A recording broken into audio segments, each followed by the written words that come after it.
તો કારતક સુદ એકાદશી એટલે કે દેવ ઉઠી અગિયારસ આજે ભગવાન વિષ્ણુ શયનમાંથી જાગૃત થયા છે અને આજના દિવસે તુલસીજીના લગ્ન ભગવાન નારાયણ સાથે થયા છે।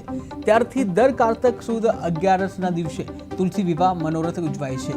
ત્યારે આજે શોભાયાત્રા જે કાઢવામાં આવી હતી, યાત્રાધામ શામળાજી ખાતે પરંપરાગત રીતે જે તુલસી વિવાહ મનોરથની ઉજવણી કરવામાં આવી હતી, જેમાં ભગવાન વિષ્ણુના સ્વરૂપને સુંદર રીતે શણગારેલી બગીમાં બિરાજમાન કરી વાજતે ગાજતે વરઘોડો કાઢવામાં આવ્યો હતો અને જેમાં બેન્ડ બાજા સાથે વરપક્ષ, કન્યા પક્ષ અને મામેરિયા સહિત ભક્તો મોટી સંખ્યામાં વરઘોડામાં જોડાયા હતા।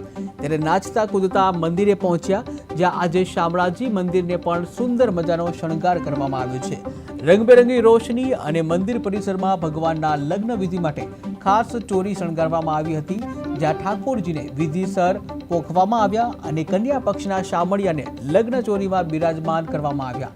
ત્યારે ચારે વેદના ભૂદેવો દ્વારા વૈદિક મંત્રોચ્ચાર સાથે ભગવાનના તુલસીજી સાથે લગ્ન કરાવાયા। આ ખાસ આજના મનોરથમાં 1008 અખિલેશ દાસજી મહંતની પ્રેરક ઉપસ્થિતિ અને આશીર્વાદ રહ્યા હતા।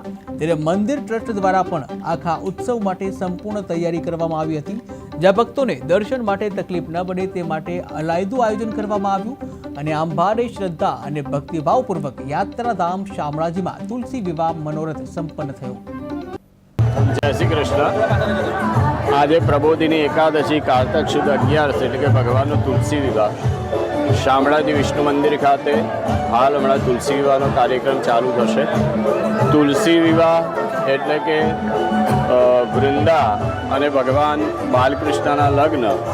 गुजरात राजस्थानના સરહદ પર બિરાજમાન ભગવાન વિષ્ણુના સ્વરૂપ શામળાજી ભગવાન, એમનો તુલસી વિવાહનો ઉત્સવ વર્ષોથી અહીંના લોકો મનાવી રહ્યા છે। ખાસ કરીને જે ટ્રસ્ટી મંડળ, અહીંના મંત્રી અને એમની આખી ટીમ જે દિવ્યતા ભવ્યતાથી આ કાર્યક્રમ મનાવી રહ્યું છે, એના માટે ખૂબ ખૂબ અભિનંદન। આજે ભગવાન 4 મહિના સુખ સંયમ હતા, ભગવાન આજે જાગ્યા છે અને આ અનેરા અવસરે આજે ભવ્ય પ્રસંગનું આયોજન થયું છે શામળાજી વિષ્ણુ મંદિર ટ્રસ્ટ દ્વારા।